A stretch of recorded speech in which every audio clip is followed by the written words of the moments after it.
What's going on, everybody? You're listening to the Point2Point NHL Recap Show. I'm Pascal Pryor, joined by Mark Halak. And Mark, just to start off, how you doing, buddy? Not too bad, buddy. Playoffs are starting tomorrow as of this recording. I'm pretty pumped, honestly. Season feels like it's went by pretty quick, but I feel like it was a pretty entertaining season for the most part with a lot of storylines and stuff like that. So, honestly, I'm just really pumped to get into playoffs, watch that again, and see who's going to be the champ this year. Yeah, no, 100% agree with you. It has gone by quick, but I do think in my lifetime, for sure, this is the most exciting NHL season. We had 200 assist players in Nikita Kucherov and Connor McDavid. You had Austin Matthews, who scored the most goals since Mario Lemieux. Didn't hit 70, ended at 69. Honestly, me personally, I think that's a better number than 70, but some may disagree. Just the amount of excitement we've had this season, I don't think it has matched any season that I've ever watched in my 22 years of being alive. Let's get right into the news, though. There's been a bit more news on the Arizona relocation process since we last talked on last week's episode. So now Arizona, they're for sure moving to Utah. It has been approved by the NHL Board of Governors. And the other sort of news that we didn't talk about last week that has happened now is for sure they are going to be called Utah. They're not going to be going by branding as Salt Lake City. And right now, it's not confirmed yet, but it is looking like they aren't going to have like a mascot or sort of like a full-on team identity for next season. It looks like they're more going to go along the route of being Utah Hockey Club for next season. And then the season afterwards, they're going to brand as whatever they choose, whether it's like the Bees or whatever it is. A couple different names that are interesting. Like, honestly, you see Utah Yeti? Yeah, the Yetis I like. The only thing for me with the Yetis one was it seems a little bit kiddish. But yeah, but I feel like it just more matches like the area that they're in. Yeah. And then the other one that I thought wasn't bad was the Utah Blizzard. Yeah, I don't think that's a terrible name either. I honestly like the Blizzard one a fair bit more. I'm trying to think if there's a perfect. I think it got trademarked. So you see the guy online, he made a custom jersey and he put a Dairy Queen Blizzard on as the logo. Honestly, I don't think it's a bad name though. It'd be a team that doesn't have like an S at the end. Obviously the majority of the teams are Penguins, Canadians, you know what I mean? Canucks. Exactly. So I Oilers. mean, you might get another team here that is doesn't have an S at the end, but pretty excited for them, man. I've seen that actually some of the players are a little bit excited about moving, even though that might be strange going from like a warm climate to somewhere colder. But I think it's just that they're going to be in an NHL-sized arena. They're going to have a guy that wants to spend money, and it's probably looking up more for the future because I think that they could have a bright future. I mean, if the situation's handled right with their draft picks and their development. So honestly, as Ryan Smith, I feel like it's good that he's taking over this organization. He's not even starting from scratch either, right? You got a couple young, good players. So, I mean, I honestly think that this move is good for the league and for, like, the Coyotes, quote-unquote, players. You know what I mean? And then the other thing, too, that sort of has come out is Arizona Coyotes, like, none of that is moving over to Utah. Those are like new records and new records. All the team history from Arizona is staying with the Coyotes. So then, because it is looking like they are going to bring hockey back to Arizona within the next 5 years, probably, because that's how long Murillo has. So whenever the NHL goes back, it'll be the Arizona Coyotes again. But I did see online that led to what people like sort of started discussion here. Since it's happening with the Arizona Coyotes now, like, do you think NHL teams that have relocated and then relocated back to the same city, so the Winnipeg Jets, because Winnipeg Jets, the leading goal scorer isn't Dale Hawerchuk, right? Yeah. It's Dale Howard because he qualified for the Arizona Coyotes because when Winnipeg moved to Arizona, they got the it's Atlanta's stats, yeah. I guess, yeah. Went to Winnipeg, yeah. But when Winnipeg left the first time in 1996 or whatever. Yeah, Arizona got the Winnipeg like records and stuff. So isn't Teemu Selanne considered the highest scorer in team history? Meanwhile, he was never actually an Arizona Coyote. Yeah, and even a Phoenix. He's not the highest scorer for single season score for Winnipeg. Yeah, which makes no sense. So it is very weird. I saw a discussion where it's like, should you give those rights back to like Winnipeg or other teams that have been in that scenario? Like if Atlanta gets a team. Does Atlanta? It's just more surprising that Winnipeg went back and we're still called the Jets. I feel like it's surprised that they wouldn't make them choose a new name, but I mean, I think it's because it was so loved. It is very weird that like Solani's the highest scoring player in team history, and he never played a game for that team, right? But I mean, it's just how it works. So I mean, there's gonna be new record books here with Utah. So I mean, it's gonna be fun. The other thing I saw or came to my attention for Utah is we talked about Jonathan Marsh, so he's a pending UFA. Is Utah a potential landing spot if Vegas doesn't re-sign him? Because like Utah's going to have money to spend. They're going to be wanting to have a good team. Competitive team, yeah. Jonathan Marchessault would be a great veteran player that you could maybe, I don't want to say overpay, but pay a bit more compared to Vegas or some other teams on the market on him. And I think that'd be a great like first captain there. I think it definitely would be a good move, but I just wonder how he feels about potentially going to a team that's in like that's a step back from what he's been used to over the past couple of years, right?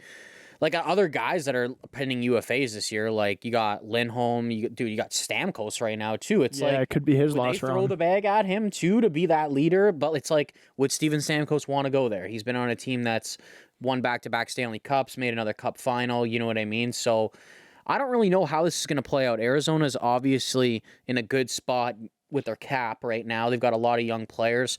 I think that they're going to try and save some money for those guys when the time comes. But I mean, it doesn't mean that they can't go out and spend to add some experience to their roster. Especially really if it's, wonder how that'll go. Especially if it's older players and you're signing them to shorter term deals, like 3, 4 years, yeah. Because then you can sign some of those younger guys to bridge deals. Like a guy like Dylan Guenther. Dylan Guenther, I don't think he's not getting an 8-year deal when he comes off his entry-level contract. I think he's going to be more of a bridge guy. He's been great this year when he's been called up. I think he's got 35 points in 45 games or whatever. But, like, do you see the same thing with Cooley?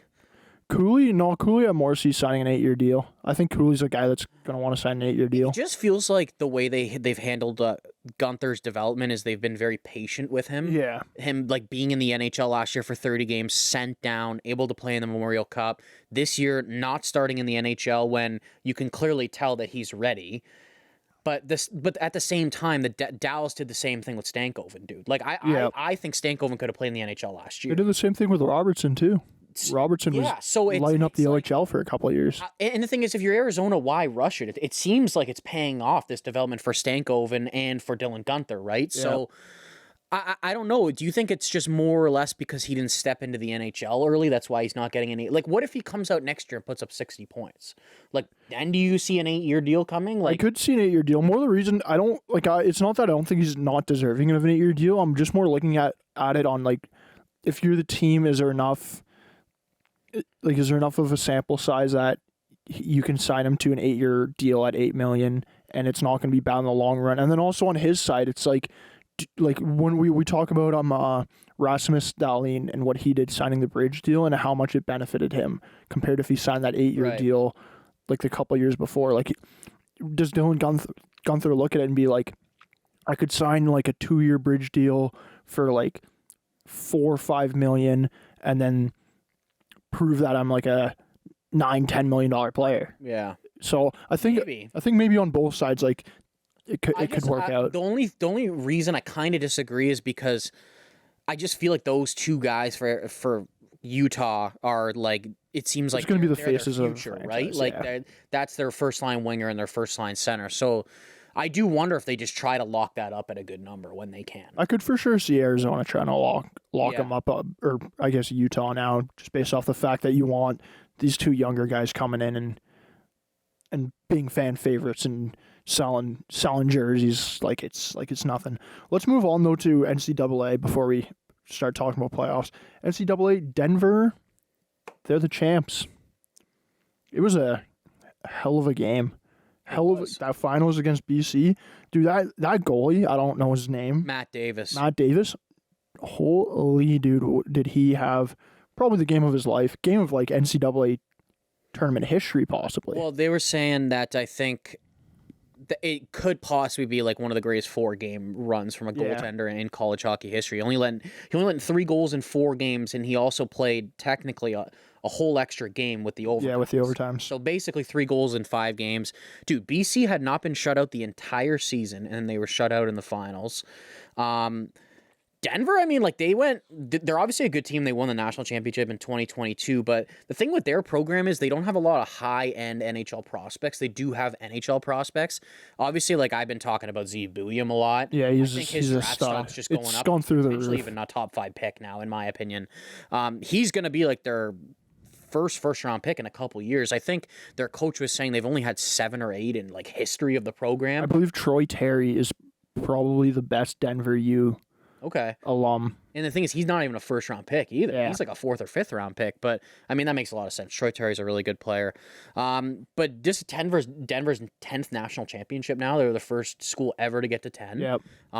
So good for them. I mean, even like Buium, I'm not too sure he's going to be like NHL ready. So like, there's a good possibility he's coming back next year, and they can probably go on another run, man. And for BC, like, it does suck a lot. They had a really good season. They probably have one of the best like college rosters that I have seen in time. But it seems like Ryan Leonard, Gabe Perreault, Will Smith, they're all going back. The only one that's not going back, which we already know about because he's already signed, is Cutter Gauthier. But you know, at the same time, you know who's coming in next year? James Hagen. Yeah, I was going to say. First overall pick in 2025. So, I mean, do I expect him to be as good as Cutter Gauthier right away? Probably not, but I mean, you never know, right? Like, you see how good Celebrini is this year. You never know if James Hagens can turn out to be that good too. So, I mean, BC's in a really good spot right now. They still have Fowler in net.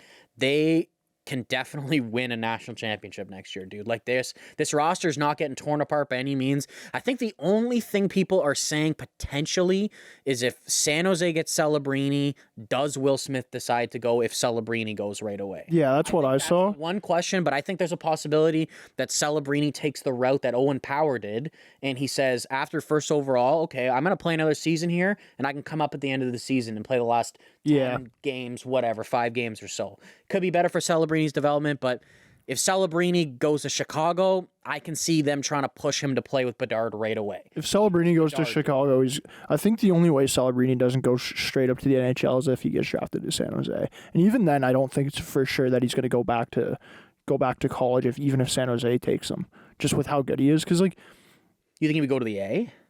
No, I think he'd go to the NHL. Oh, okay. Like, I'm sure they're going to try and convince him to come. Yeah. But like I don't know if that he will feel that's the best for his development. Just, you know what I mean? From his side of view, it's just like, look at Adam Fantilli, right? It's like Adam Fantilli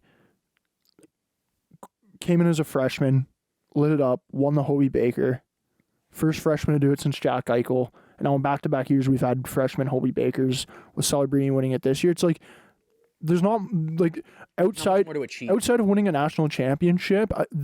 There's no individual things he can do in the NCAA that I don't think he hasn't really done already. Outside of like scoring 40 goals, but like I think that's a really good point. And I think that as well. Like, let's be real, Columbus obviously isn't a very good team, but like Adam Fantilli's an NHL ready player. Yeah, he's a good player. And in my opinion, I actually think Celebrini's better at this point than Fantilli was. So it's like, I don't disagree with your argument at all at the fact that he's, regardless of what his decision is, he's ready to play in the NHL. Yeah. And then I just want to quickly touch on the Will Smith thing too, because you mentioned it. The thing that BC, this is like a worst case scenario for him. If Macklin Celebrini goes to San Jose and he does go up next year, and that makes Will Smith want to sign, then it could be in a rough area for San Jose, because like Ryan Leonard's NHL ready. He is, but he said he's going back. If Will Smith leaves, if Will Smith leaves though, question, dude. It's like, because it's like these guys have been aligned for like a couple years now. Yeah, when one domino falls, I think the domino in this scenario is going to be Will Smith. If that domino falls, does that start the process of like, okay, Leonard thinks about leaving? I think Leonard could probably step into the NHL and like be a good player pretty much right away. Gabe Perreault is, I think he's still got a little bit of work to do to get the NHL, but I think he's 100% like a quality NHL player in the future. But the thing is, it's like, I don't know if Smith goes, Leonard goes. Does Perreault go to the AHL? Does he even try to transfer? Does he play in Hartford? Like, it's like, I don't know, right? Yeah. But, I mean, I feel like for right now with Will Smith, I'd say it's more likely than not he's staying. I think he's staying too. I think there's always the possibility that he could go. Because the thing was with Logan Cooley, dude, like, he said he was staying. And then like near the end of the summer, was it the draft or even after, he's like, okay, and then he signed. Like, people say one thing, you know what I mean? It can definitely change, man. Well, and in Logan Cooley's scenario, too, you had the Matthew Nyes, which was sort of the first domino to fall. Yeah. Matthew Nyes Even signed at after the end of the season with the he Leafs. signed, he said he was staying. Yeah. So it's like, but things change, right? So you never really know. It'll definitely be interesting heading into next NCAA season. I think NCAA is probably the fastest growing hockey league right now, outside of like maybe the NHL. But outside of like non-professional leagues, I think NCAA without a doubt is the fastest growing hockey league. I know we've already debated like the whole CHL NCAA route. We might be doing like some sort of video on that, a bit shorter, but NCAA it's going to be fun to watch next season for sure, especially with this James Hagen's kid coming in. Oh my god! Like, what if Celebrini goes back to like Cole Eiserman's coming in? Yeah, like, it's gonna be really interesting. It's gonna be a fun year in the NCAA next year for sure. Let's move on though and talk about the playoff start dates. That's officially been released by the NHL. By the time we're releasing this, some of the series that we're probably gonna have started up. Actually, some will for sure have started up, but we'll still give you the playoff start dates just so you know when to catch all these games. So, NHL playoffs, they kick off on Saturday. We're recording on Friday, so they kick off tomorrow night. First series to kick off, it's the Islanders versus the Hurricanes. Starts at 5 o'clock Eastern time. And then that game, it's followed up by the Leafs versus the Bruins at 8 p.m. Eastern time. That's going to be a perfect Saturday night, dude. Yeah, maybe you do want the full 4 games on Saturday night. Unfortunately, just with how the regular season ended, can't really make that happen because some of these West teams, the playoff series just got like confirmed last night, and some of the teams were playing last night too. One thing I realized that was really weird. So like the regular season ended last night, but there wasn't a single team in the Eastern Conference that played. The East, I'm talking about teams that are even like out of the playoffs. Like every team in the Eastern Conference last night had already played 2 games. It was all the West. So you're obviously going to get into it a bit more, but that's a reason why the West is probably starting after the East. And with Hockey Night in Canada, you sort of want the Leafs playing on Saturday night. So if you haven't played last night, can't have them play Saturday night, which is really going to tank Hockey Night in Canada numbers in terms of viewers. Let's move on to Sunday, though. Sunday, this is it's going to be the busiest day for opening games, game ones. Starts off at 12:30 with the Lightning versus the Panthers. That's going to be a great series, but we'll talk about that later. 3 o'clock p.m., Capitals versus Rangers. Then you make your way to 7 o'clock. You're going to have the Avalanche versus the Jets. And then all the way at 10 o'clock, Predators versus the Canucks. So Sunday, you got games all day. Quadruple header. I'm going to be at work just watching all those games along with the games we stream. But I had to say that, you know. No, but I mean, like, there's going to be a game on at some point all day from 12:30, right? You're going to have like 13 hours, 14 of straight games. So, I mean, it's going to be awesome. It's going to be great. And then on Monday, there is 4 games total. 2 of those games, though, it's going to be game 2s. So teams that start off on Saturday, they're going to be playing their game 2 in the series on Monday. But the 2 series that do kick off on Monday, it's the Golden Knight versus the Stars at 9:30. And then that's followed up by the Kings versus the Oilers at 10 o'clock. And then, of course, Islanders, Hurricanes, Leafs, Bruins are going to be playing game 2 on Monday night. So the way they set it up, it's nice where you have 3 days of game 1s.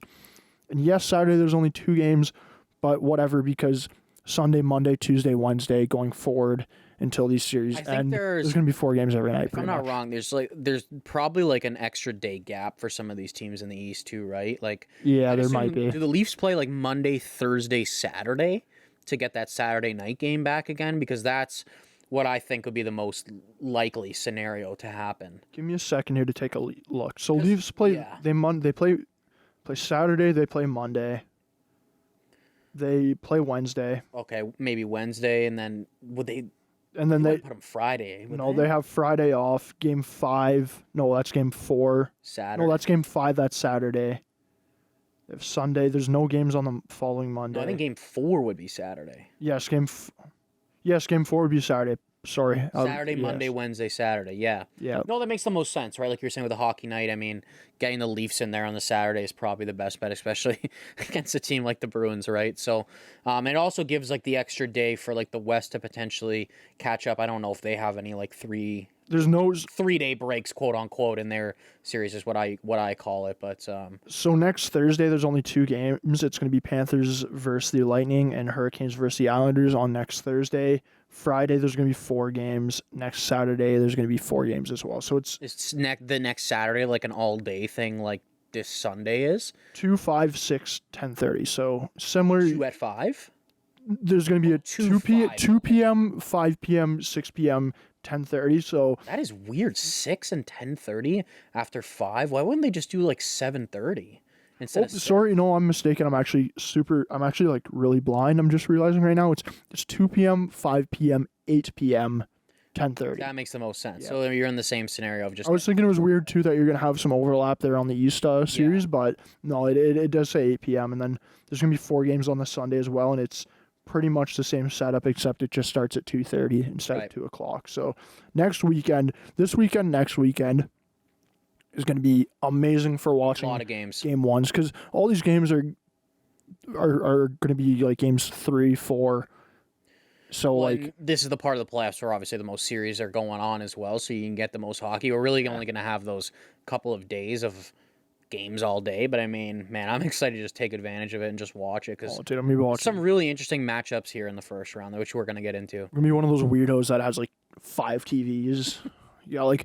You don't even need to though, man, because it's one game on at a time. So you gotta have like one game. You gotta have like one game on. Then you have to have like the like ISO cam on. Then you gotta have like the Jays on another TV. That's fair. Okay. Then you gotta have like F1 or whatever else like summer sport you're into. You know, WWE. Shout out to Josh, dude. Like it's a great time for watching sports. NBA playoffs is gonna be starting up soon here too. So you gotta have like your 10th TV for NBA playoffs. You know, like. Not for me personally, but I get it. Yeah. Let's move into and let's break down some of these series. We'll do series previews. Well, we're going to start from the East, make our way to the West. We're going to go pretty in depth here for all these series because there's a lot that could happen. Regular season's done. Regular season doesn't matter whatsoever now. It's all about what happens here in the playoffs. We've seen LA as an 8 seed win it. We've seen Florida go to the finals. Florida go to the finals as an 8 seed. We saw St. Louis just a couple years ago win it as the worst team in the league. Montreal on January 1st, an 8 seed, like or whatever it was that year. Oh, dude, I'm hyped. Let's start off though. First series we have in the East, it's the Rangers versus the Capitals. Rangers, they're the President's Trophy winner this year, finishing off the season with 114 points. They're facing the Washington Capitals, second wildcard spot in the East.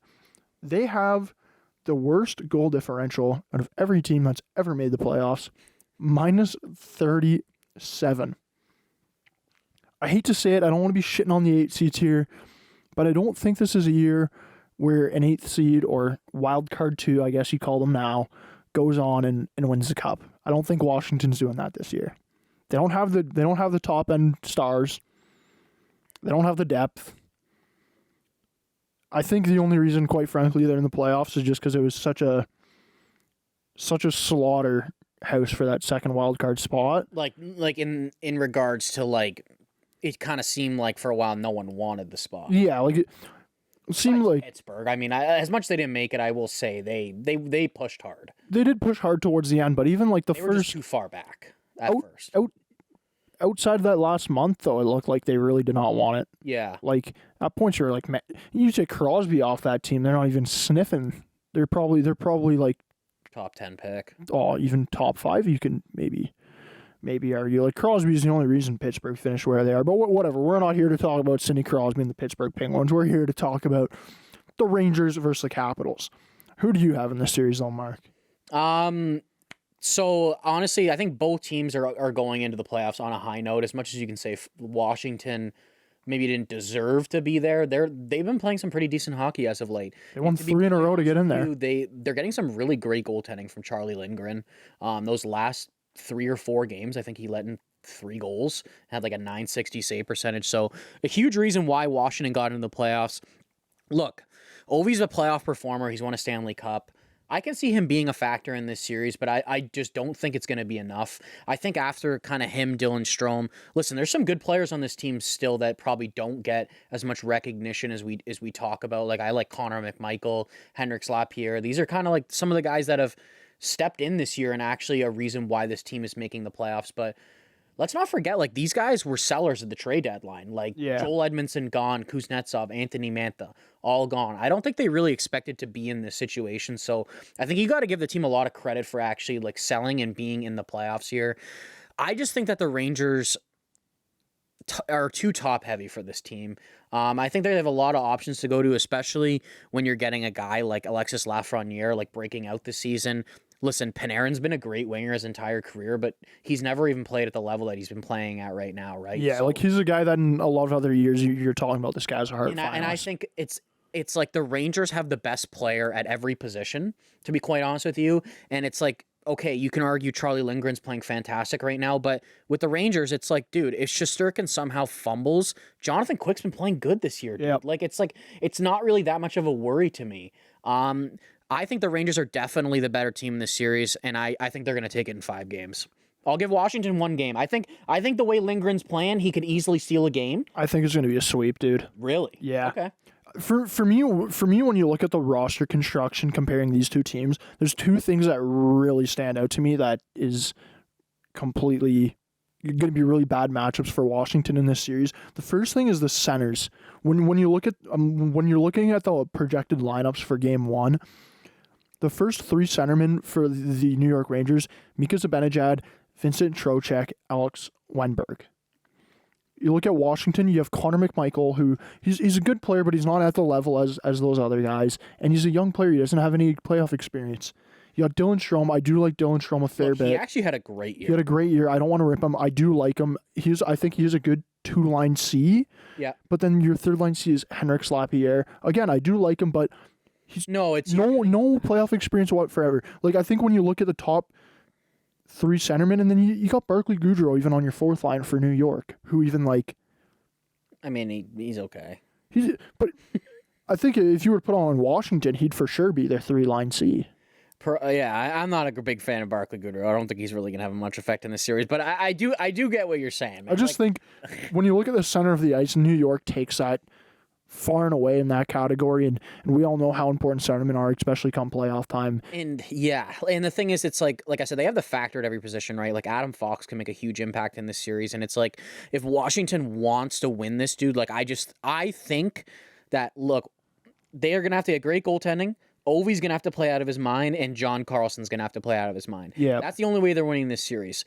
And just to go into it a bit, that's going to hurt Washington even more, some of the injuries heading into this series. Obviously, Nick Backstrom's been out basically the whole season. He's kind of semi-retired at this point. I think he's going to be out of the lineup for them.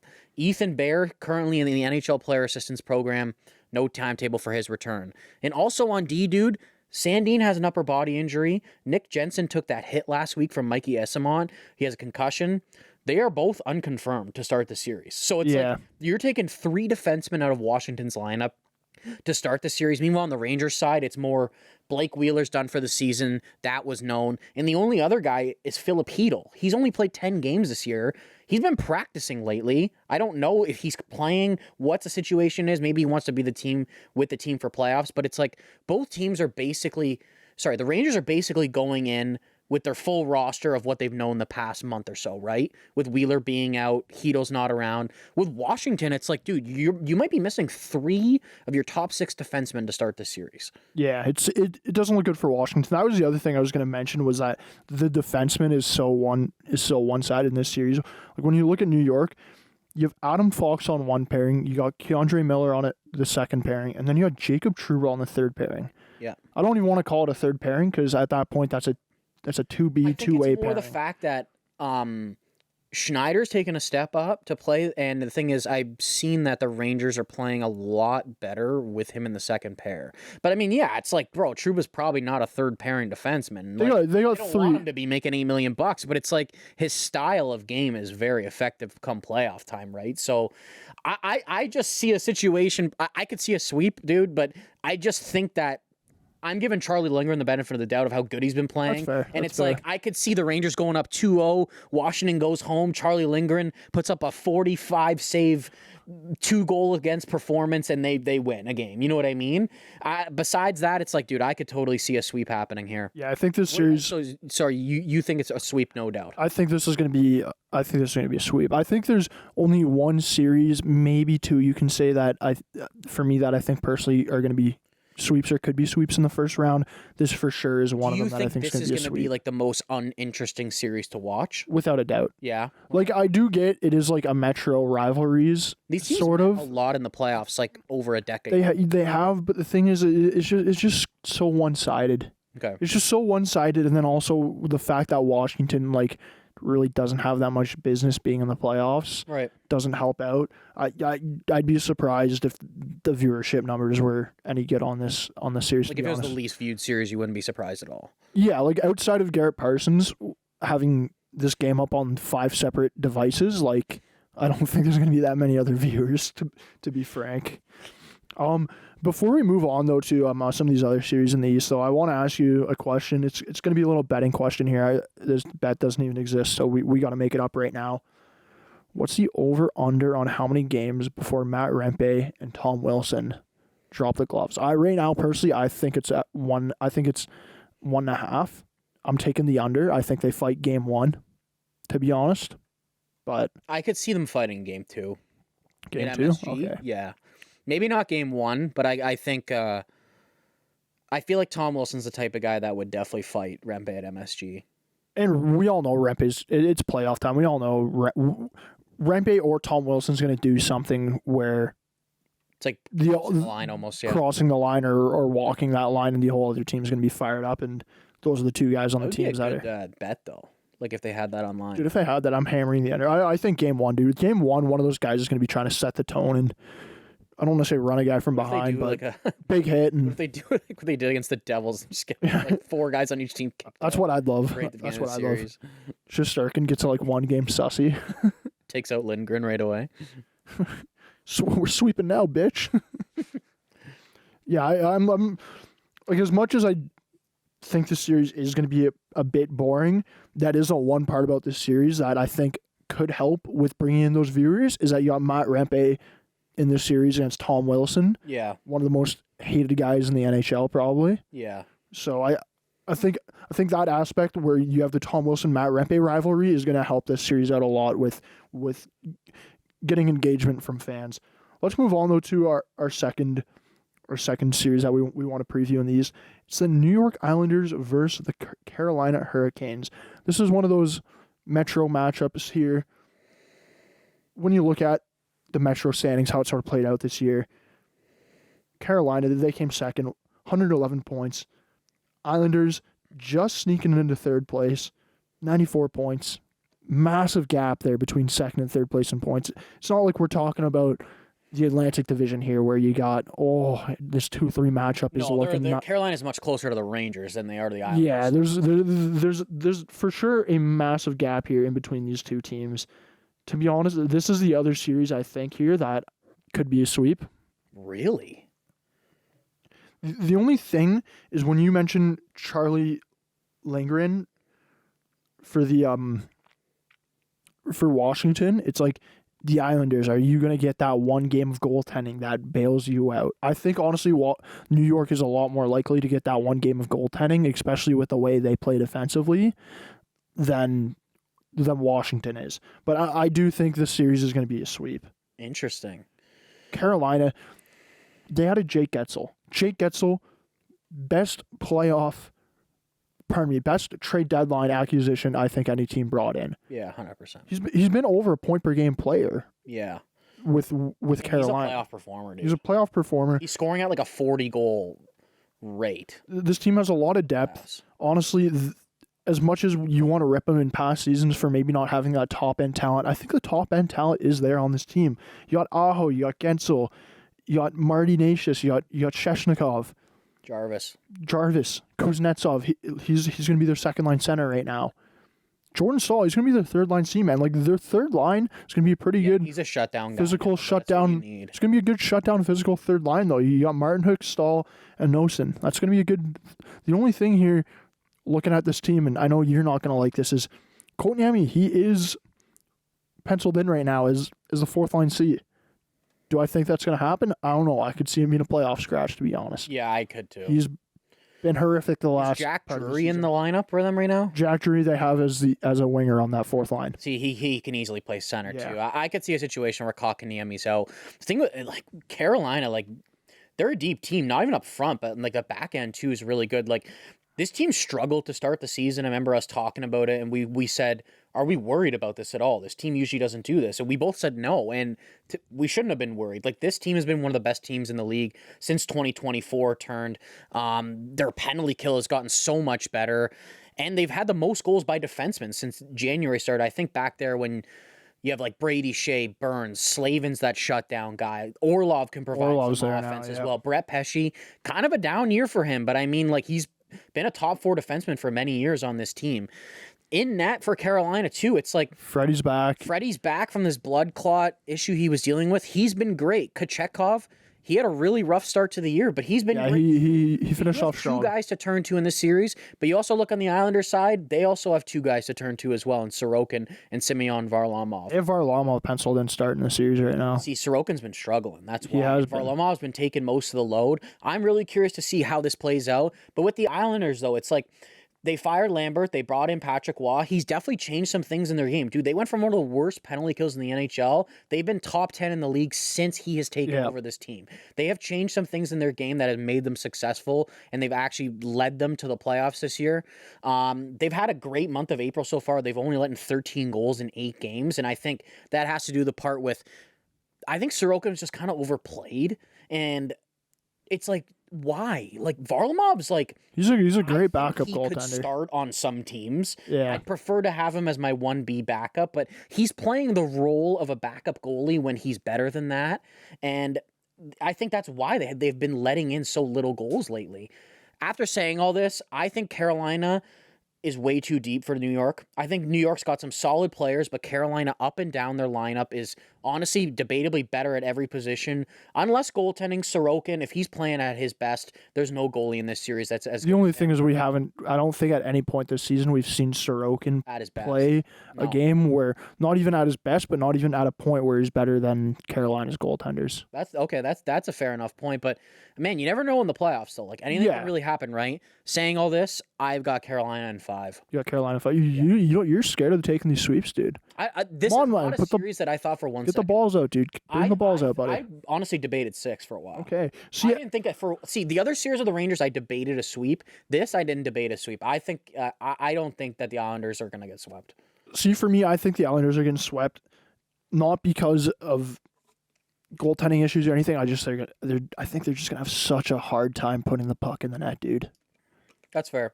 Like, the thing is, too, like, Dobson is practicing. He was out for a little bit. He's not going to be fully healthy in the series either. In Carolina, they're going with a healthy roster, too. Like, they're going with a fully healthy roster. And to shut down the New York Islanders, you got to take care of Bo Horvat and Matt Barzal. They're both on one line. If you can shut down that first line for the New York Islanders, that means Brock Nelson, Kyle Palmieri, like Andres Lee, JG Pajot, those type of guys are going to really have to step it up and really have that offensive production. To be honest, I don't think we're going to see it from them. That's fair. And I think that Bo Horvat, Matt Barzal line is going to get shut down. Like, I wouldn't be surprised, dude, if Slavin's matched against them almost like all series. You have you got Orlov, dude, on the third pairing. It's like you could put out any defensive pairing against that line, and then they're going to do good. And then you have that third line with Jordan Staal, Martin Hook, who's going to be a full shutdown line. Like, you just throw those guys out against Bo Horvat and Matthew Barzal. They're going to have such a hard time scoring, and then that gives easier matchups for your first 2 lines in Carolina. You're not having to go out against that first line and shut down. You can more worry about putting the puck in the back of the net. Like, I really wouldn't be honest if in this series it was like New York didn't score over like 6 goals.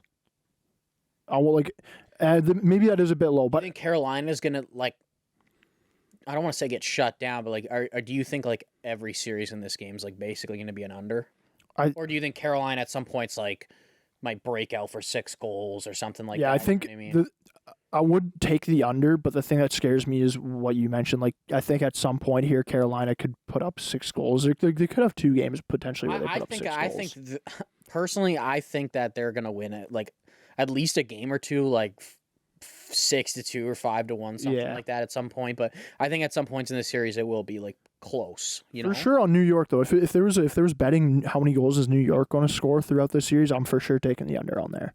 Yeah, like I could see a couple games in the series like going into the third period like 0-0 or 1-1. Yeah, 0-0, 1-1, 2-1. Yeah.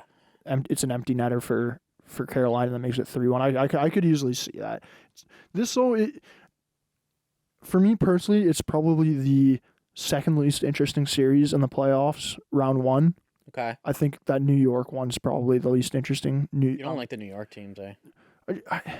It's not about the teams; it's about the matchups. Fair. It's just like I'm just pumped to see Carolina. Like I like Carolina a lot after Montreal. So it's like them getting Gensel this year, dude. And it's like I don't know, man. It's just like something about it that it's like is interesting me a lot more. Don't get me wrong. I love Carolina. I love the Rangers. It's just I think in these two series it's the two series in round 1 where you have the biggest gap of skill level between teams, the top team and the second team. Watch, after I say that now, both New York Islanders and Washington, that's going to be the Eastern Conference semifinals after saying this. So it's going to come back and just straight bite me in the ass.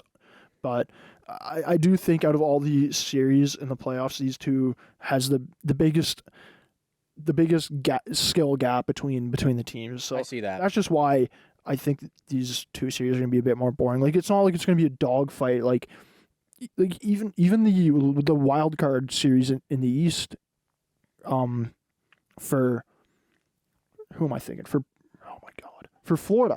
Yeah. Like that. Like Florida having to play Tampa. Yeah. Like that's like there's a lot less of a skill gap between Florida and Tampa than there is between Rangers and. I don't know why I'm having such brain farts here, but the Rangers and Washington Capitals. It's just too many teams we're talking about right now. Let's move on though to our next playoff series. Panthers versus Lightning. Panthers, they finished first in the Atlantic. Lightning, first wild card spot. Battle of Florida here. All the talk's always, oh, you do not look happy after I said that. All the talk's always about the Battle of Alberta, but let's get some love here for the Battle of Florida. I think this is going to be a great series, dude.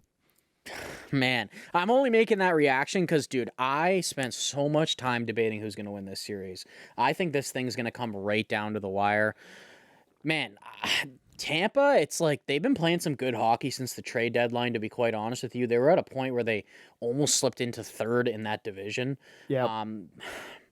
The fact that Florida's got to play Tampa, though, is kind of nuts, being like the first seed in the Atlantic. This is what we want, though, dude. This is what we want in the playoffs. I don't want that New York-Washington shit. I want this, like, if all the playoff series were like this, how much better would that be? Even the West, when you look at the West wildcard spots, like, you can dog Nashville, but I think Nashville is beyond better than the two, beyond better than the one wild card team in the East and the Islanders, who okay, yeah, because the Islanders essentially should be another wild card team. Yeah, if it was that 1-8 rankings in this series, it's gonna be a good series though. But who do you have?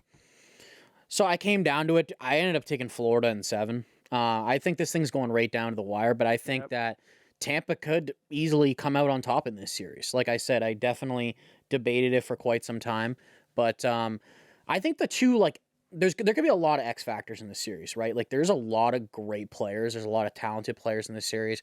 But I think the two most important things it's going to come down to, 1, special teams, 2, goaltending. Yep. Special teams, these are 2 of the best power plays in the NHL. It's going to be a feisty series, dude. There's going to be a lot of extracurriculars after the whistle. I think that it's going to take a little bit of a time for them to maybe like adapt to that, in the sense of like, I feel like maybe after the whistle, maybe in game 1, the ref will be like, all right, I'm taking one guy. You know what I mean? Power play, boom, goal. It's like, they're going to have to, I don't know how to say this, but it's like, they're going to have to know the difference of like being feisty and crossing the line, because it's like, dude, like you put Tampa on the power play, it's so dangerous, dude. You put Florida on the power play, it's dangerous. Yeah. The thing is, in net, it's like, we got Andrei Vasilevsky versus Bobrovsky. Both these guys, 2-time Vezina winner, performed in the playoffs last year. You have him as a Vezina finalist this year. Yep. He's been great. Vasilevsky, 2-time Stanley Cup champion. He's won a Vezina. He's struggled the last little while, though. I can't lie, man. Like he has been a bit better. The same goalie as when he won the Stanley Cup. He has played better than he did, I will say, at the start of the season. I think he's progressed a bit over time, but he's not back to what he was. Like I don't like look at him right now and be like he's the best goalie in the NHL, like at all, right? No. So, but fuck, dude, he performs in the playoffs. He's shown it. So it's like these are the two things that I think are gonna be the most important in this series, and I think that if I think one of only these two teams is gonna lead in both categories, and I think that team's gonna end up winning. See, for me, I think it's Florida. Okay. I think 7 games, maybe 6. I'm more leaning towards 7, though. The reason I have Florida is,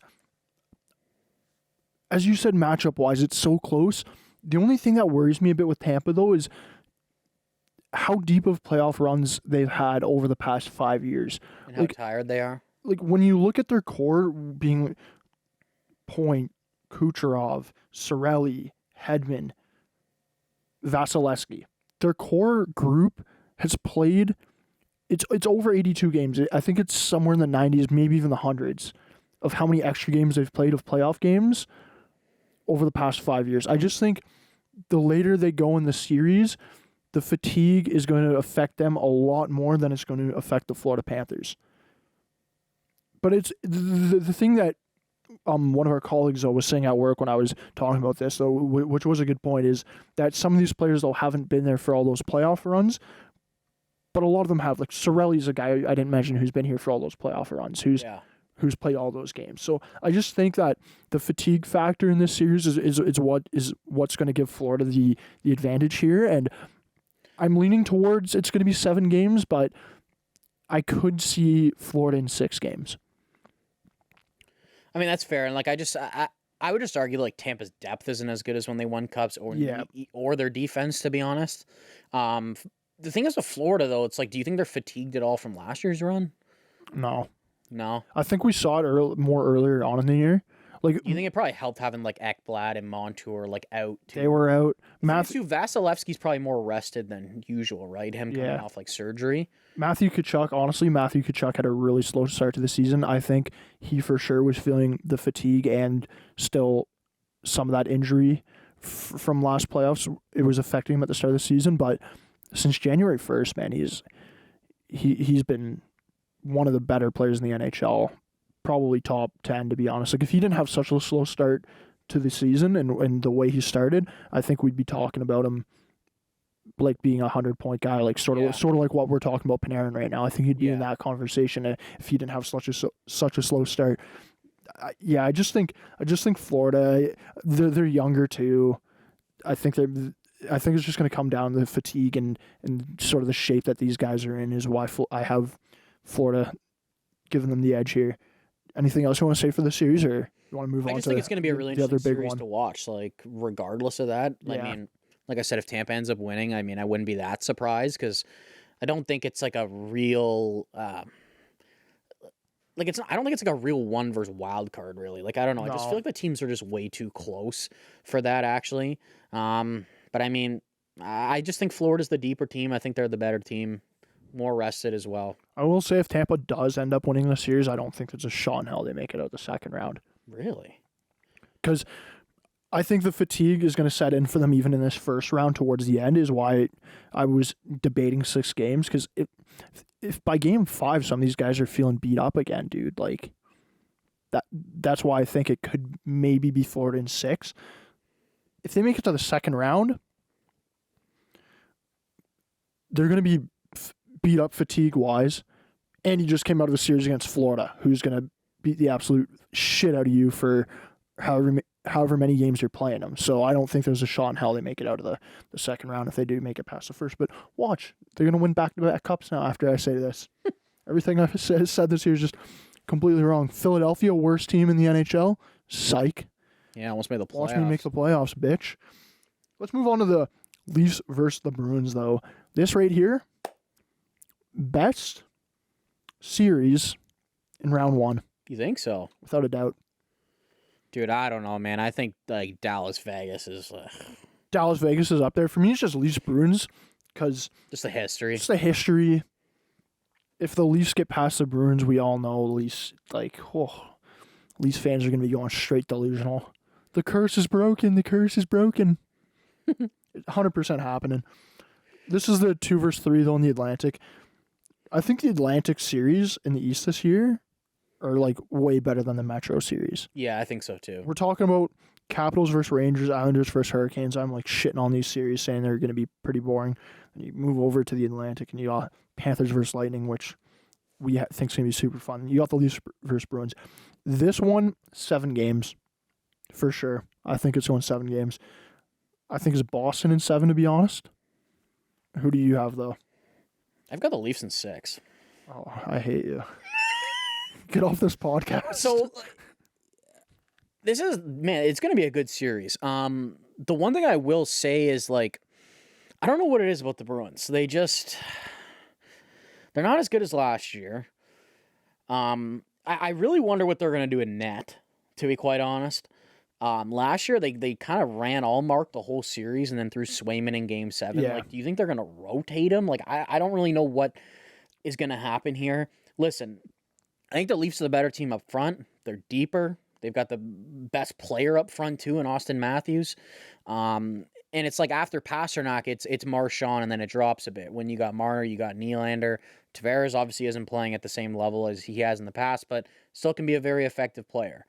On defense, like, the Bruins lineup kind of scares me a bit, dude. I'm not gonna lie. I don't know if they're gonna be able to, like, hold off the Leafs. Listen, Lindholm, McAvoy, great players. But then you get, like, Carlos questionable to start the series. Yeah. Derek Forbort, honestly, is probably not playing in this series. He's on a conditioning loan to Providence. Yeah, they don't have him penciled in here. They got Shattenkirk, Andrew Peeke. Dude, I just don't... The thing is, it's like with the Leafs, dude, if I'm assuming McAvoy and Lindholm have been split up most of the year. Yeah, they have them split up now. I think that they're going to put them together, personally, and try to, like, shut down Matthews. But I think that they can just split up some of these top guys, and they're just going to end up making it work. Well, right now, when you look at the Leafs' projected lineups, they have Bertuzzi, Matthews, Domi, line 1. You got Kalle Jarnkrok, JT, Mitch Marner, line 2. And then you got Holmberg, McMahon, and Nylander, line 3. And here's the interesting thing about Nylander. He was not at the Leafs morning skate this morning. Sheldon Keefe just says that he's unsure whether he's playing Game 1. Same with Bobby McMahon. And the thing is, too, I'm surprised Jarnkrok's even on that list because he has a broken knuckle. I don't even know if he's playing. Was there a reason why Nylander's questionable? Like, No, I just saw an update. Just don't drop your phone, buddy. Too late. I just saw an update on Twitter. Toronto head coach Sheldon Keefe declared William Nylander and Bobby McMahon, who did not practice today, as possibilities for Game 1. Why? Like, none of, like, I didn't see anything where they looked like they got injured or tweaked something whatsoever. I think he got hurt when he skated over the puck. Nylander? Did you see the clip? Which one? The one with the high stick. Oh, yeah, when he did the drive-by? Yeah, like... No, I personally, I have no idea why. Like, honestly, I'm not too sure why he's not... I think if Nylander scratched Game 1, it's because Sheldon Keefe didn't fucking like that whatsoever, and he's... That would be a pathetic move, though, dude. Yeah, but the thing is, we saw it last year with the 7 defensemen. But Nylander? It's Sheldon Keefe, dude. Like, honestly, I don't put anything past Sheldon Keefe, man. I don't trust him either, to be honest with you. That's honestly part of the reason why I think Boston's winning this series is because when it comes down to matchups and game management, like, I don't trust Keefe whatsoever, man. See, but the thing is he pulled this shit last year, too, and they still got by Tampa. Yeah, but Tampa did not look good last year, though. And to be honest, too, like... Listen, okay. A lot, like, all those games were 1-goal OT games. It's like... They could have won either way. That easily could have gone another way, and they, yeah, they got by Tampa a bit more comfortable, but Tampa did not look like Tampa that well, and, like, I think that people overplay how comfortable they got by Tampa, because well, I think 3 of those games were decided by OT. The Leafs even played to their full potential in that series, and the thing is, it's like they got a goaltender who was not playing well either, right? Like, yeah, not that they didn't deserve to win the series, but I don't think overall that was even a great series. I think they for sure deserve to win the series, but I think if you put this year's Tampa team up against the Leafs from last year in that same series, I think Tampa honestly might come out of that series. Okay. Dude, like the one OT goal, man, like Vasi, like I think it might have been like the worst goal he's ever allowed in his. I'm not even saying this as a joke, but like what you're talking about. The one Morgan Riley one. I'm eating my mic right now, but the one Morgan Riley one where it was like from the point, and it was like a little bit through traffic, but he could see it. It's like I don't think we've ever seen Vasi like letting goals like that in his career, where it's like even that he's like not been great at points this year. Like I still think he's been better than how he was in that Leafs playoff series last year. Yeah, no, that's fair. And the thing is, it's like this series is going to have to come down to goaltending too, right? That goes to Boston. Like Boston, dude. People can fight me on this. I think they have 2 top 10 goalies in the league. There we go, Siri. I like that. I definitely think they have 2 top 10 goalies in the league. Listen, Samsonov's been better since he had that break. Yeah. Still not been great, though. I don't think him and Wall have been great recently. The thing is, though, is they have options, right? Like, they have him, they got Jones. It's like, you only need one of these guys to get hot. I would assume Keefe is going with Samsonov game 1. Personally, I would not. But he got them there last year. I think they're going to go back to him this year, and that he's been showing signs of being better, you know what I mean, since January. And in net with Boston, I don't know who they're going to go to. Maybe they change it up this year and Swayman gets to start right away. I'd go Swayman. I think he's been better than Allmark this year. Their stats obviously are pretty similar, but I mean, you got 2 guys to turn to. But at the same time, dude, these 2 guys also have not been as good in the playoffs as they've been in the regular season. Yeah. So it's like, that's why I see a path to Toronto winning the series. Look, Boston has not been that great in the playoffs since they lost to the Blues a couple years ago. Like, I don't want to sit here and pretend like they've been to the conference finals a couple times, this, that. Like, they lost last year to a team that I don't want to say they shouldn't have lost to. Maybe you say yes because they won the President's Trophy, the best team ever. But at the same time, Florida was so fucking hot, they went to the Cup Finals. So it's like, I don't know, man. I just don't think that Boston has the depth right now to win. I don't know if their defense is going to hold up against the high-flying Toronto offense, but maybe it will. Maybe they're going to get really good goaltending like they've been all year and they win this series. I don't personally think it's happening. I got the Leafs in 6. See, And Joseph Wall takes over some part of the series. That's what I think. See, dude, for me, the reason I'm so scared about Toronto in this series, dude, is A, because of the physicality that Boston brings. B, the sort of goaltending question marks with Toronto right now. And I think with the goaltending question marks, I think it's sort of amplified just because you don't know what the fuck your wild card and Sheldon Keefe's going to do. Like lineup-wise? Even with the goaltenders, dude. It's like, is he gonna like make a bad decision with what goalie to start? Who would you go with? I'd go with Wall. I'd go with Wall game 1. Do you see, personally, I think Wall has been probably playing his worst stretch of hockey lately. But he was better early in the year, especially before the injury, but I think he's been the most consistent. See, I'd go with Wall game 1, but the thing I'm worried with Sheldon Keefe is like I could see a scenario where either he gives one of his goalies way too long of a leash or gives him way too short of a leash. See, I think that Keefe will go with Samsonov because I think that, imagine they go Wall, he shits the bed, they lose the series. What's the talk going to be? Well, Samsonov won you a series last year. Why didn't you go with him? You know what I mean? Yeah. I think regardless, there's going to be a storyline of what should have been done if they do lose. But I think that's more playing into Keefe's head, to be honest, is that they haven't won a series in so long. Samsonov, dude, I hate the whole fact that people are saying he stole that series and shit. Like, bro, he had a fucking 900 save percentage. Like, he was literally just better than Vasilevsky. Like, that's which wasn't hard at that point. And then he was out injured. Wall came in against Florida, and he played pretty fucking good, to be honest. Yeah. Like, he was not the reason they lost that series. They just couldn't score goals. They went up against a goalie that was even better than him. You know what I mean? Yeah.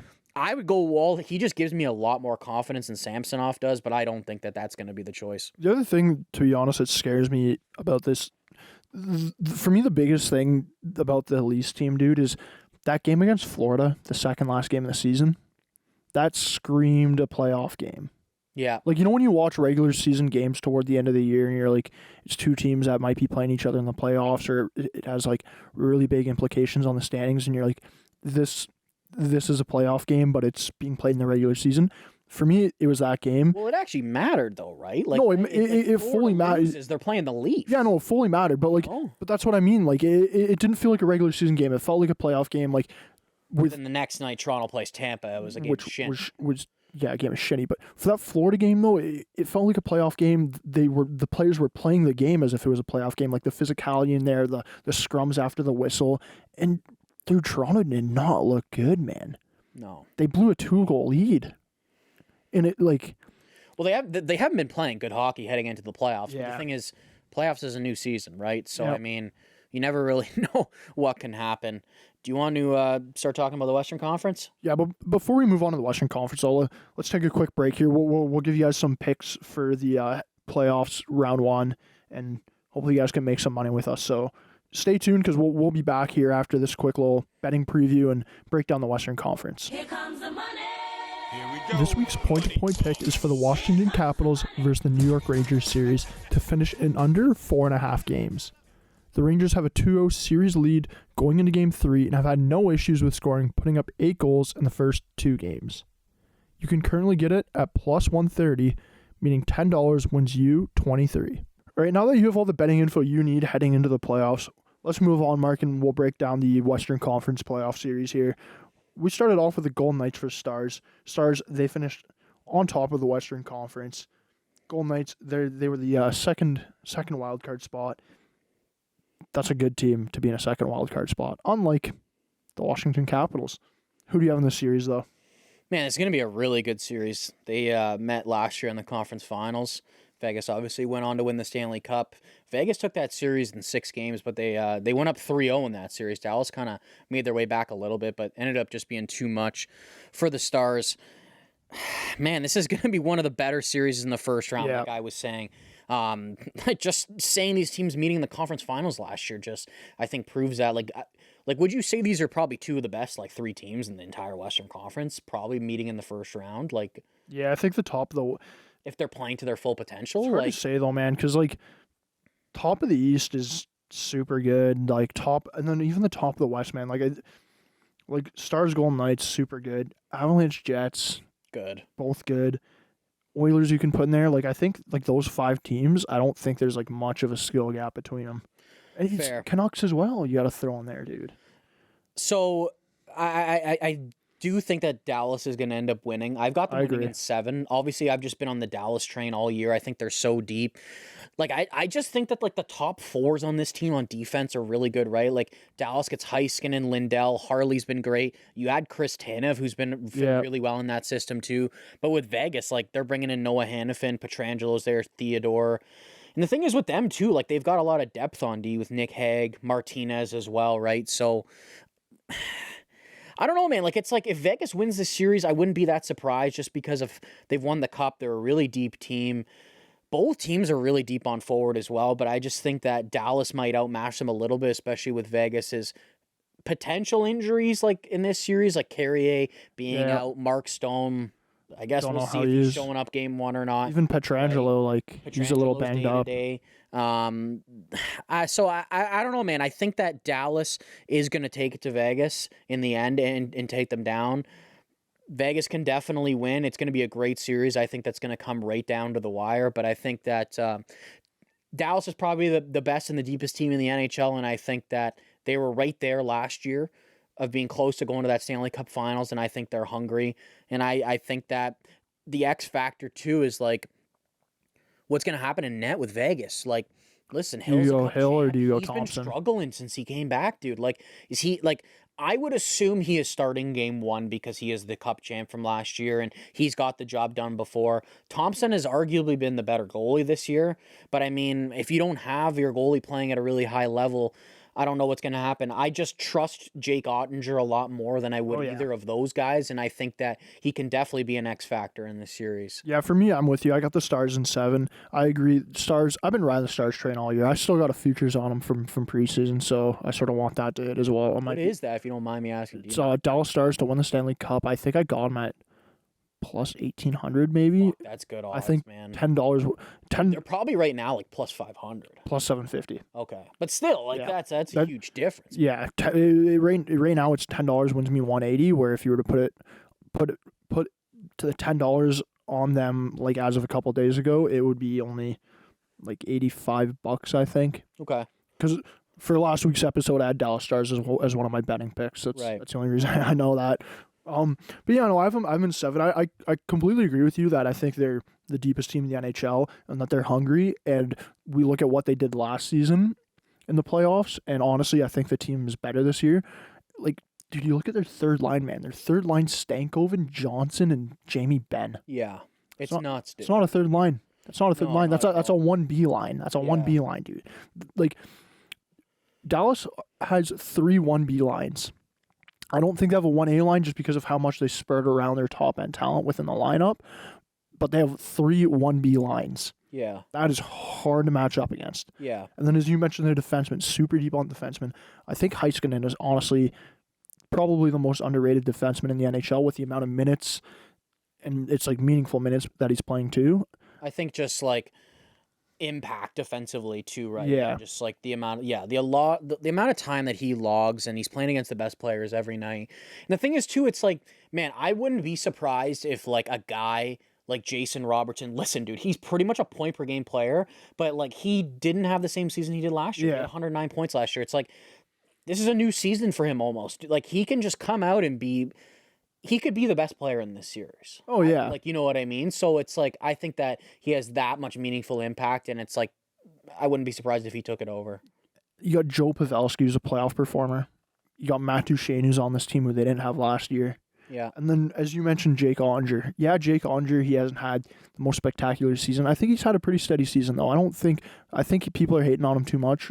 I think he's had an average season. One of his, it might be one of his worst regular seasons, but it's like, it's not to the point where it's like I'm really questioning what type of goaltender he is or can be. I think, you know what I mean? When we talk, it looks, sorry to interrupt, but it's the same with like Sorokin. Yeah. It's like he's had a very bad year, but it's like it wasn't bad to the point where I'm that concerned, and it's like I know what he's capable of. See, I even think though, like Sorokin and Vasilevsky had worse years than Jake Onger, to be honest, man. That's fair. Yeah. And the thing with Jake Onger too, dude, is like, you know, this guy shows up in the playoffs. Look at what he did against the Calgary Flames, the last year with Gaudreau and Tkachuk. Like, we know this guy shows up in the playoffs. I got the Dallas Stars winning in 7 games. Honestly, I have the Dallas Stars winning the Stanley Cup. And like one guy, like I did mention quickly, but you didn't mention from last year, dude, like Harley, bro. Harley, he's going to be bringing the offense from the back end, which is something they're going to need, right? Yeah. Like Heiskanen might get shut down like offensively because he's playing so much defense. It's like you have that other guy in your top 4 who can make a huge impact. You know what I mean? Yeah, I think over 15 goals this year. I think it's going to be a massive year for the Dallas Stars. And he didn't start this. I don't think he started the season with them either. I don't think he did. He got called up maybe about a month in. Let's move on to the second series here. We got the Avalanche versus the Jets. It's the 2-3 matchup in the Central Division. This is going to be a good series as well. Let's start off with you here, because honestly, I think this might be the closest series in all of round 1. I think we might have completely different predictions here, but what's your prediction? Well, I think it's going to be a really good series. Like the Jets, obviously, I was very vocal about them, like kind of changing the direction of their team. But that was also when I thought that Mark Scheifele and Connor Hellebuyck weren't really interested in re-signing there. I think that those moves have completely changed the whole dynamic of this franchise. Yeah, they made some pretty good deadline ads this year. Monahan, Toffoli. I like those guys coming into that team. This team went 34 straight games this year, letting up 3 goals or less. Like, that is fucking impressive, dude. And they're coming into this series with probably the best goaltender in the NHL in Connor Hellebuyck. On the other side, though, Colorado, they won the Stanley Cup. No one fucking thought they were losing to Seattle. You got Nate Dogg. They're hungry. This is going to be a really good series. I'm going to be honest with you. It was a tough one to choose. I went with the more consistent team all year, and I think Winnipeg's going to take this series in 6. Okay. I listen, fucking Nate Dogg can take over the series and they can win it. I am just more the fact that, listen, Winnipeg went through a little bit of a down stretch closer to the end of the season where they weren't playing well, but they've picked it up. I am just more in this series going with the defensive style of game in Winnipeg. They're really deep up front, and I think if they can get their contributions from their top guys, and if Hellebuyck is playing like he's playing this year, I think they can take Colorado. Okay, so I was completely wrong with what I said earlier because we're bang on prediction-wise here. I have Winnipeg Jets in 6 as well. Really? Yeah. When we were talking about Carolina earlier in their third line with Stahl as their centerman, Winnipeg Jets, third line, Adam Lowry, Mason Applin, Nino Niederreiter, they're one of the best third lines in the NHL, man. Yeah. They're going to be. And Adam Lowry's like that typical shutdown. Yeah, like center. Every night in this playoff series, they're going to be going up against that first line of McKinnon, Duran, Rantanen, and just going to be trying to shut those guys down, which is going to give the top two lines on Winnipeg a lot more room to go and score goals. You have Connor Hellebuck in net, who's the easy Vezina winner this year, and it's not even close. You got the best goaltender currently in the NHL in net on your team. On the other side, Colorado Avalanche, God, do I not trust their goaltending, man. See, that is the one thing, too, that scares me about them. Is that I have nightmares about this. Georgiev is not... I don't think he's a starting goalie in this league. I think he's more thrown into that role. And it's more or less, dude, that I don't think by any means, like, McKinnon's getting completely shut down. It's more the fact that he might not break out and put these 5-point performances up.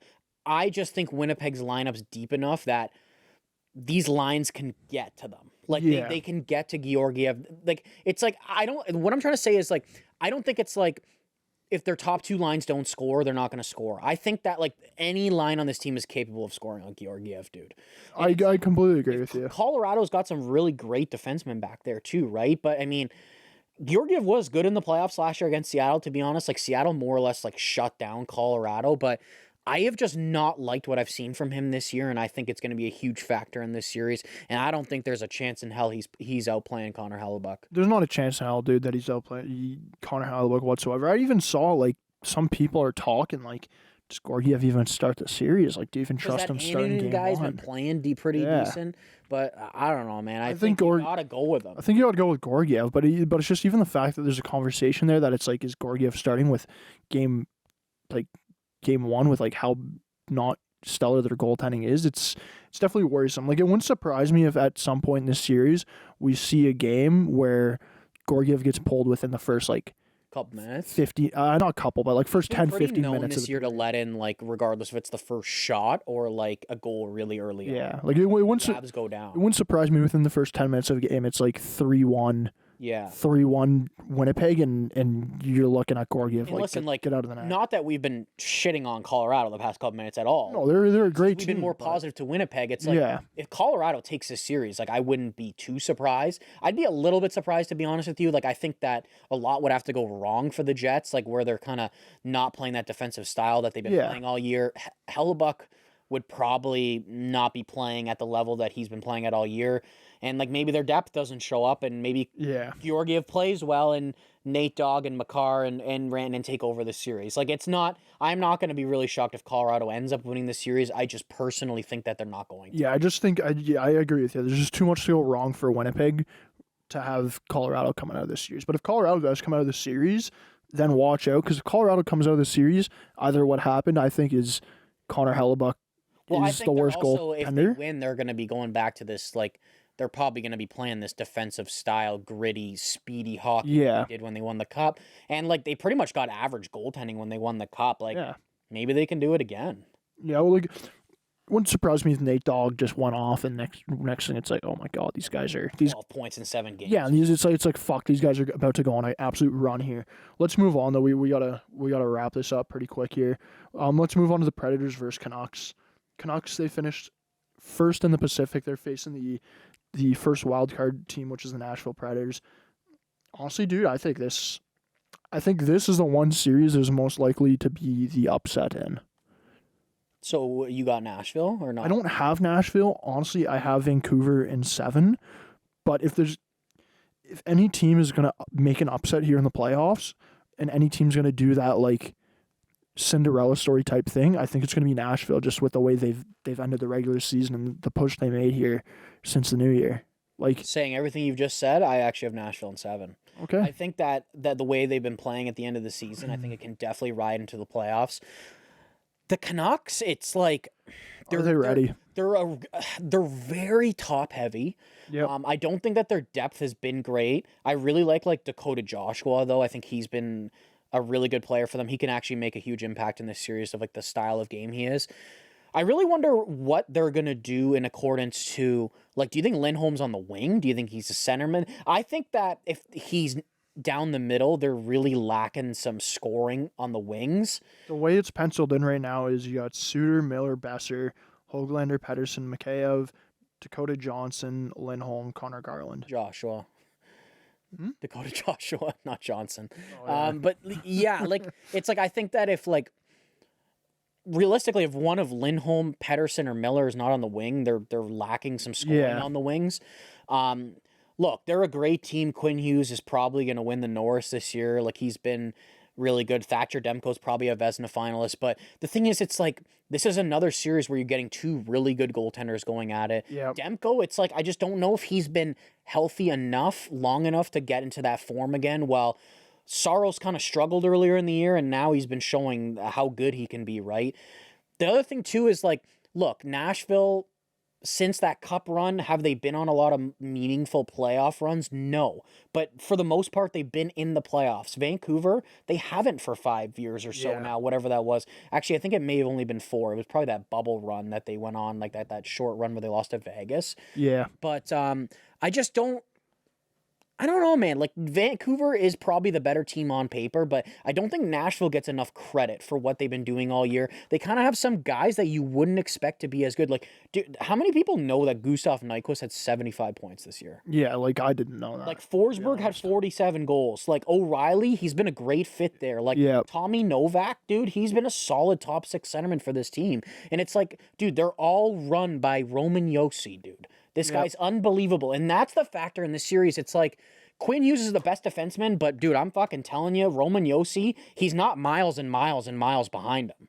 Like, he's probably the third best defenseman in the league. He's going to be the third Norris. You know what I mean? So it's like Quinn Hughes is definitely the better player, but it's like we're not getting a guy on defense here who's like nowhere near what he's capable of, right? So it's like, and then it's like, what's the next tier down? We've got Hronik and McDonough. Well, Hronik might be better, but fuck, dude. McDonough is that playoff typical type defenseman that you would love on your team. He blocks shots. He's won 2 Stanley Cups.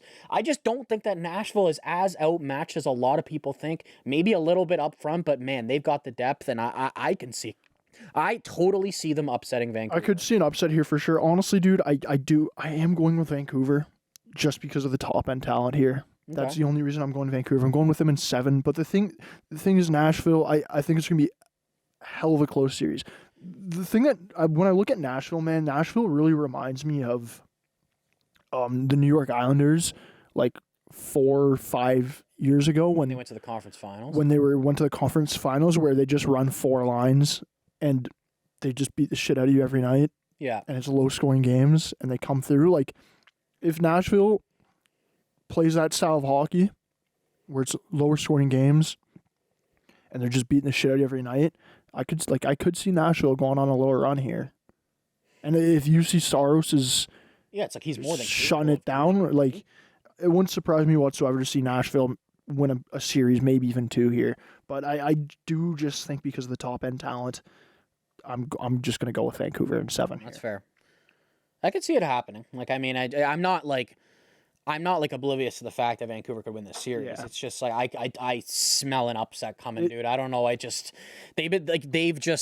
The thing was that run they went on, right, where they didn't lose in regulation 18, 19 straight games. Like, dude, they weren't just playing teams that were like bombs. Out of the playoffs. They were playing some quality. They were playing some good teams. But dude, like to almost end this streak, they were down 3-1 versus Vegas in the 3rd period, come back, win an OT. It's like they've been playing some good teams, some meaningful hockey for quite some time, right? So it's like that could definitely translate into the playoffs. I kind of just see the situation playing out almost like with Florida and the Bruins last year. Okay. Even though Vancouver is not at that Bruins level in the regular season, it's just I smell a lot of Florida in Nashville right now. Am I convinced they're going to go all the way to the finals? Not really. Yeah. But I mean, I could definitely see them making the round 2.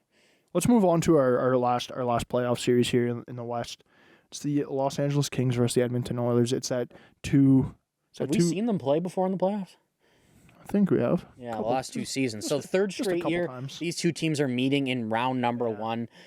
Both of these teams going into this series with different coaches than they started the regular season with. So these are 2 fresh coaches in the playoffs this year. LA, obviously, we've talked about how deep of a forward core they have. I think the one thing they're just lacking is more that superstar guy right now. But if you go up and down their lineup, it's like they can get scoring pretty much from every line. I just think Edmonton's going to be a bit too much for them in this series. I think McDavid was obviously dealing with some minor injury to end the season, but he's rested and he's probably good to go at this point. Honestly, man, nothing against LA. I just think that Edmonton is going to take this series pretty handedly. I think that they're hungry from last year too. I think that if they win this series, they could potentially have a pretty, I don't want to say easy path to the conference finals, but you go through Vancouver, the Nashville Predators, in accordance to my bracket, if they win this series. So I've got Edmonton winning this series in 5 games. Yeah, I know, I'm with you. I got Edmonton in 5, maybe 6. I'm thinking it's probably going to be 5. I just think that, like, look, LA's got a lot of depth up front, but I think that, like, Knobloch has definitely helped their team play a lot better defensively, and it's like, I think that they can shut them down. I think it's just going to be I think what this series is going to come down to is just it's Connor McDavid. Yeah. It's Connor McDavid.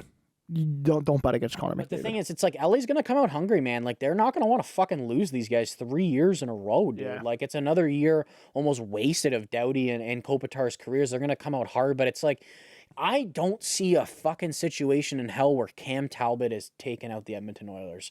I don't think he's a bad goalie, and I don't at all, but I don't think he's nearly capable enough to seal this series. No, not whatsoever, dude. Like, Connor McDavid, he's the best player we've seen since Wayne Gretzky. You can make the argument that he's better than Wayne Gretzky. Yeah. You can make the argument that he's the best player we've ever seen. You got Leon Draisaitl. You got Zach Hyman, who's like 54 goal scorer this year. Yeah, like, the thing is, he has that playoff style. You got Bouchard. You got Ekholm. Stuart Skinner's been playing like. If you were to. If I was to come out of a coma and watch Stuart Skinner play now, and you were to tell me how he started the season, I'd be like, "Yeah, you're fucking lying." No, that didn't happen. The thing is, too, it's like you mentioned all these top heavy guys. Like, I really like the way Ekholm's been playing down the stretch. Yeah, he's been a great partner for Bouchard, and he's got that grittiness to his game. He's defensive, but he's also been chipping in offensively. And I think even just like going back to last year, like with the Oilers compared to this year, it's like they bring in Corey Perry, who's been a playoff performer. He's went on some runs, and they bring in like Adam Henrique, dude. Like, it's like he's not your top 6 prototype player, but he can be a good solid third line center. He could play in the top 6 if you need him. I think he'll be playing third line C. But it's like, man, these guys are going to make a difference for their team. Yeah, they're still going in with the same defensemen, but I think that the style they've been playing, that these guys have been playing maybe even better than like as advertised almost. Yeah, and Bouchard has taken a massive step there. Like, exactly. Bouchard is double the player he is this year compared to last year. Exactly, and it's like, I just think that Ekholm complements him so well. And honestly, I just don't really see them losing more than one game. Yeah. I don't think that it's the point where they're going to be like blowing them out every night or anything. Like, I actually think these are going to be good games, but I just don't think that LA's got enough right now. Like, I think that their cap situation has really strapped them from making moves this season. Yeah. Like, that $8.5 million to Dubois is just like, it's not helping, right? Like, they really have no cap room to like right now at all, right? So, the other thing too is we haven't even mentioned Ryan Nugent-Hopkins or Evander Kane, 2 like other like great depth pieces who are going to be complete difference makers. Like, they could, those 2 guys could be complete difference makers in a playoff series. Right. I think Edmonton, like, honestly, man, Edmonton, if Dallas isn't coming out of the West, it's Edmonton for me.